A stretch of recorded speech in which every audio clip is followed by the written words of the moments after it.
بسم اللہ الرحمن الرحیم۔ السلام علیکم دوستو، میرا نام ہے سید حماد رضا اور آج میں آپ کے لیے لایا ہوں فارسی زبان کا کورس۔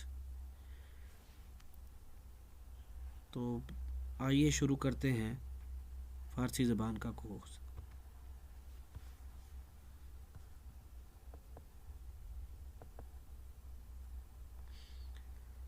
دوستو،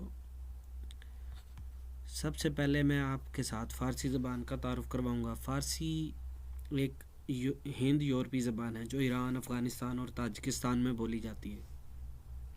فارسی کو ایران، افغانستان اور تاجکستان میں دفتری زبان کی حیثیت حاصل ہے۔ ایران، افغانستان، تاجکستان اور ازبکستان میں تقریباً 72 ملین افراد کی مادری زبان ہے۔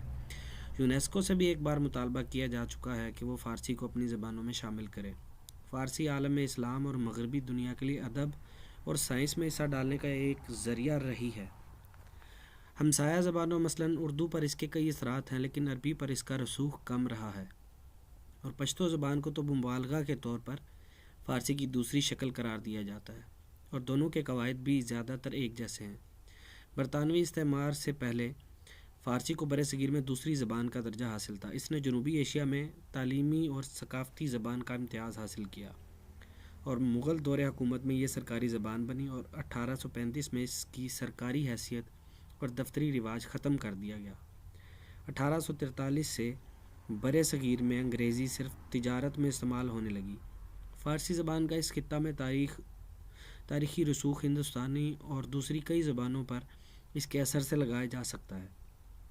خصوصاً اردو زبان فارسی اور دوسرے زبانوں جیسے عربی اور ترکی کے اثر و رسوخ کا نتیجہ ہے، جو مغل دور حکومت میں سب سے زیادہ استعمال ہونے والی زبان ہے۔ اہل علم خصوصاً پاکستانی مدارس میں بطور نصاب پڑھائی جاتی ہے۔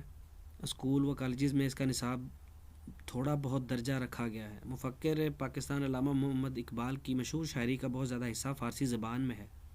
اس بات کا اندازہ اس بات سے بخوبی لگایا جا سکتا ہے کہ ایران کی جانب سے علامہ اقبال کو فارسی شاعری کے ساتھ لگاؤ کی وجہ سے محبت میں اپنا قومی شاعر قرار دلوانے کی کوشش پر پاکستان کی جانب سے اپنا قومی شاعر برقرار رکھا جانا ہے۔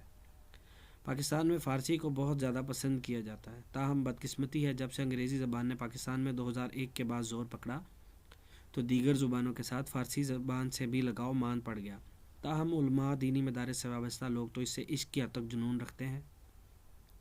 علماء کو اس زبان پر زبردست عبور حاصل ہے۔ فارسی ایران میں بولے جانے والے لہجے کا سرکاری نام ہے۔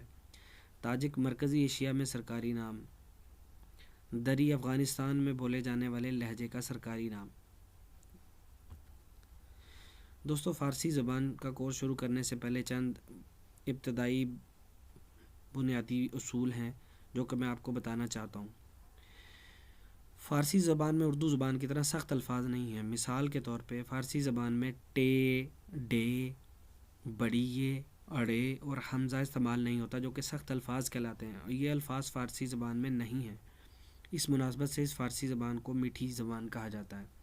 فارسی زبان شیرین است۔ اصول نمبر 1، زبان فارسی میں جہاں کہیں بھی ہے استعمال ہوگا، یعنی فقرے کے آخر میں، وہ بڑی یہ کی صدا دے گی، الف کی صدا نہیں دے گی، جبکہ اردو میں ہے الف کی صدا دیتی ہے۔ مثلاً تختہ، اس کے آخر میں ہے استعمال ہوا ہے، اس کو ہم فارسی میں تختے پڑھیں گے، تختہ نہیں، تختے۔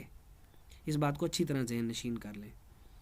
اصول نمبر 2، فارسی زبان میں کاف کو اہل زبان غین پڑھتے ہیں۔ جہاں کہیں بھی 2 نقطوں والی کاف استعمال ہوگی، وہاں اس کی صدا کو غین کی طرح نکالیں گے۔ مثلا جہاں کہیں آقا لکھا ہوگا، اس کو ایرانی یا فارسی لوگ آغا پڑھیں گے، آغا۔ تو آپ بھی کوشش کریں کہ ابتدائی سے اپنے تلفظ میں ان چیزوں کو شامل کر لیں تاکہ بعد میں پریشانی نہ ہو۔ اصول نمبر 3، فارسی یا ایرانی لوگ تے کو تھے پڑھتے ہیں۔ مثلا اتھاق درس،